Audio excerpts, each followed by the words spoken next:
Hey guys, welcome. This is Perry Belcher. I'm here talking to you today about curating content for your magazines. So what I want to show you is how I kind of go about doing this. It's a really brief process, so there's no reason to go just really in depth. Matter of fact, I just thought of something to add to this. I'll bring up at the end. Yeah. But I curate content I start here. So let's say, for instance, I'm putting out a new magazine that's about scuba diving, right? I would start at Google Alerts. So what I'm going to do at Google Alerts is just go here and do the search query scuba. And I want to know, like, I can have news, blogs, videos, discussions, or everything. I would just pick everything. And it's going to already pull me, like, what's being talked about right now online. Models strike underwater poses for international photo contest. Arthur Firmer, We Believe in Guidebooks. There's not a lot there, but shipwreck in Bermuda Triangle set spooky stage for underwater thrills. That looks pretty interesting. So there's 7 stories today, but what'll happen is you can tell it once a day, once a week, or as it happens to send you an email. I would probably set it to once a day, and basically Google will send you a digest of everything that happens in your niche that day. Only the best results or all the results. Let's see what happens when we hit all results. You get 11, so it's not that big of a deal between 11 and 7. Yeah, I take that back. There's a pretty big deal. I would probably go to the best, only the best results. And those are going to be from basically the trusted news sources.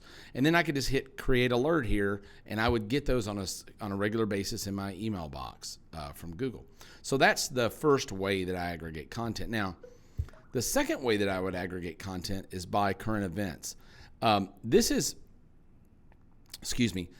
Pop URLs. It's one of my favorite sites. I recommended it for a number of things, and I still use it today.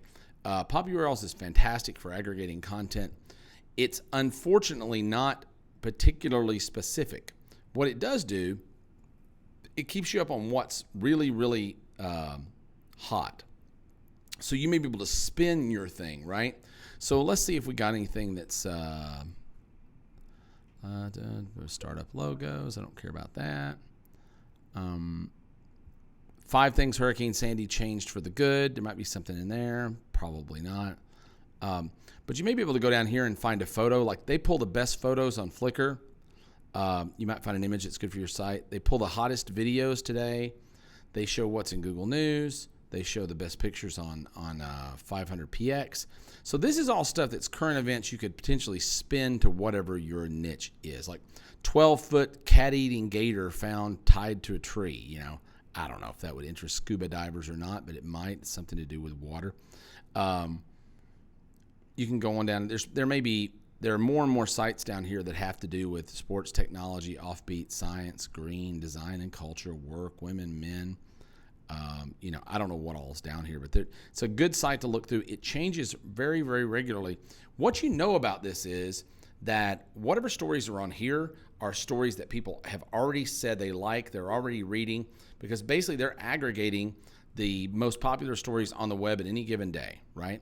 So that's what we want. That's what we're looking for, is try to get the best stories on the web for today and then tie our spin to them. So, okay.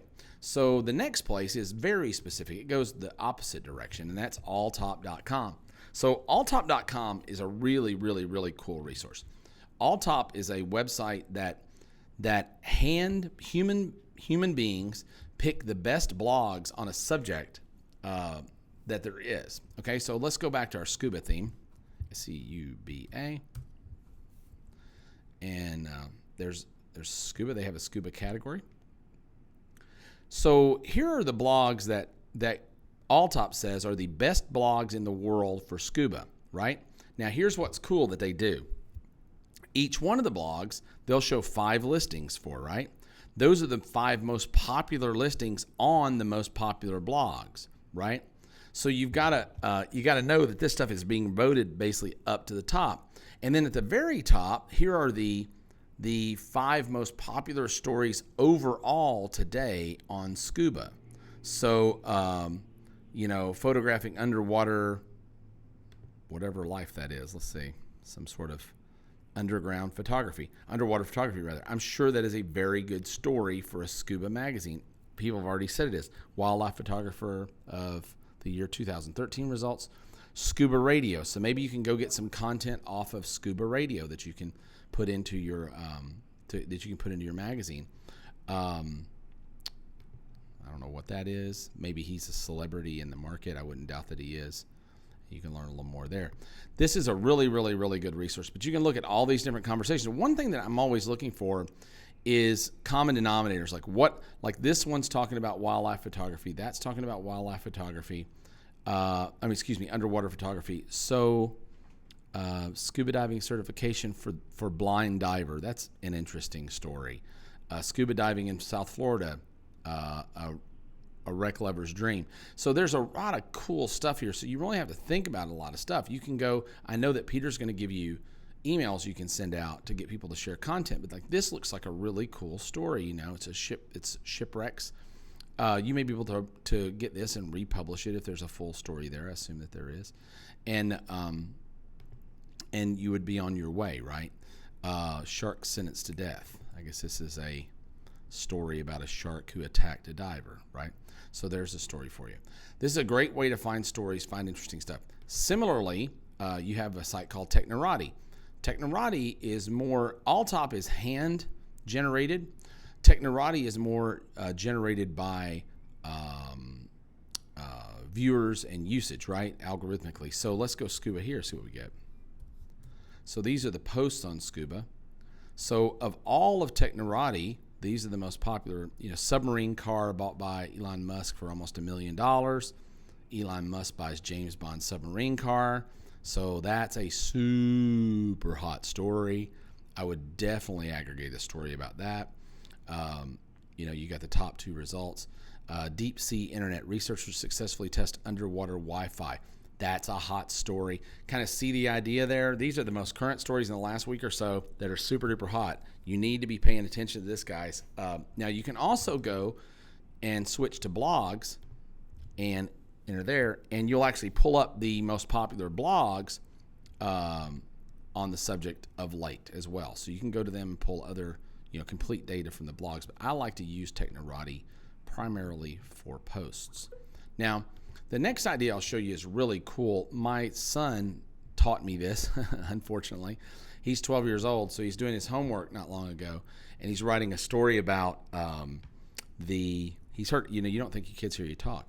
So he's writing his book report about the Roswell, New Mexico UFO sightings. And I go and watch what he's doing. He's actually watching a YouTube video and writing an article about the YouTube video, and that's his book report. And when I asked him what he was doing, why he just didn't write himself, and he said, I'm curating my book report, which I was glad to hear that he was paying attention. Just kidding. But there are a couple little things you can do with YouTube that most people don't know about. So I'm going to go here and type scuba, right? And it's going to pull up a lot of cool stuff. And you can definitely put videos inside your magazines. You just, I'm sure Peter can show you how to do that. You just screenshot the image and they click through to YouTube. But One Day in Paradise, scuba diving, Gulliver's Page, 171,000 views. Scuba diving in Florida. These are pretty cool. Now, here's the thing that most people don't know you can do. You've got filters. So you can go here and filter by rating, right? So this is one of the highest rated scuba diving videos on the web right now, right? These are the ones that got the highest ratings. So I don't know much about scuba, by the way, so I can't tell you if this is good or bad, but I would imagine they're pretty good. Now, what I do know is more popular, more powerful than that is this. These are the scuba videos that have the highest amount of views, right? So look at this. Did that go by view count? It's supposed to. Yeah, it did. It's weird. 17 million views. I would say that's probably a pretty popular video. Bally diving, 4 million views. That's not about scuba. That's a cartoon. Scuba soldier back from Afghanistan early, 2.9 million views. World dive record, 2.3 million views. Would you say those are pretty popular things that your viewers would probably want to know about? The answer is absolutely. The next place I would aggregate is Twitter. So Twitter is, you can go to twitter.com/search-home and you can enter scuba. You'll notice there's a theme here. And let's see what people are talking about in the last 19 minutes. They're talking about daily out. Just influenced belted scuba skater dress. Who knows? Bali photo of the day. The skydive. That's a scuba diving in Bali. Now that's twice we've seen that in our aggregation areas. So I would pay probably pretty close attention to that, right? So these are the things that are popping up now that are popular. Really, what you want to do with this is read through and see if you see anything that's being retweeted a lot, and that's going to help you to determine what's really popular, what people like, and what they're really, really, really talking about. Okay, so you'll get some neat ideas from here. This is I don't use Twitter as much, but every now and then you find something, really interesting. Evidently, this scuba skater dress is very popular if you're in the dress business. But anyway, that's another source. I use Google Plus a great deal. Now, let me show you how I use Google Plus, because I use it differently than most people do. So if you want content, this is one of the very best places to get content. So I'm going to go here to Scuba. Right? And these are some posts that are popular in Scuba right now. And you can do this with Pinterest as well, and you'll get some interesting posts. But what I really like about this much better are going to the communities. So look at this, scuba diving. 17,404 members, 4,268 posts. I'm going to click on that. And everything here is a post or a story or an article somebody's written about scuba diving.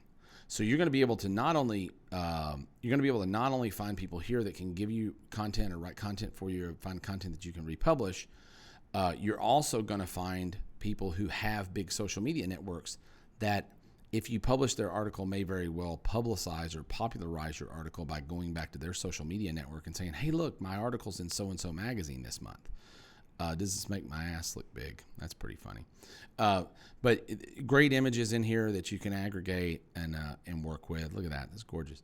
So that's one of my biggest sources. Now, one of the things that I'm using right now that's interesting, it probably won't be very good for scuba, but it is for certain things, is Google Books. So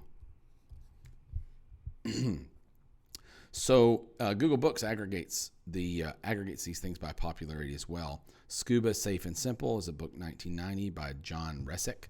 So what I might do, since he has such a popular book and there's a lot of good content in here, I might try to contact John Resnick if I can find him. And sometimes you can, sometimes you can't. What's really good about this, because I just did this morning. Check this out. How to shelters, right? So in my survival business, for Survival Life, we're doing an article on how to build shelters this month. And let me show you how I'm going to get that article. So shelters, shacks, and shanties, right? So look at this book. It's just full of stuff about how to build. It's full of drawings and content about how to build different kinds of thatch shanties and things like that. Now, here's the cool news about this. Look at the publication date when we go backwards. This book was published in 1920. That means it's in the public domain. So I can use anything in this book that I want. Now, there are public domain laws I don't want to go into because I'm not a public domain lawyer. I can tell you that from 1921 back, anything is usable and in the public domain. From 21 to 64, most of it's in the public domain, but you have to run some checks to make sure you're obeying the laws. The point is, there are 1, 2, 3, 4, 5, 6, 7, 8 ways that you can curate content, plus having Google Alerts sent to you every day. This is not hard. You just create your little document. I use Evernote. I use this thing called Evernote. And like if I'm here, like for instance, if I go to this book and I decide I'm going to pull some content from this book, I can go to Evernote and hit Save to Evernote, and that book will just get saved to my Evernote account. So when I go back into Evernote now, I've got it. And that's how I keep up with all my content and all my stuff, because I can go back and aggregate it later. And that's pretty much it. That's how I aggregate content. And then what you want to do is keep a lot of it together and aggregate maybe 100 pieces of content over the month, and then go through at the end of the month and before you do your call with Peter, and you may have, pick the 5 or 6 or 4 or 5 or 6 pieces of content that you're really going to use this month to make your magazine. And that's pretty much it. That's the whole process. So I hope you enjoyed it, and I hope that's helpful to you. Thank you. Talk soon.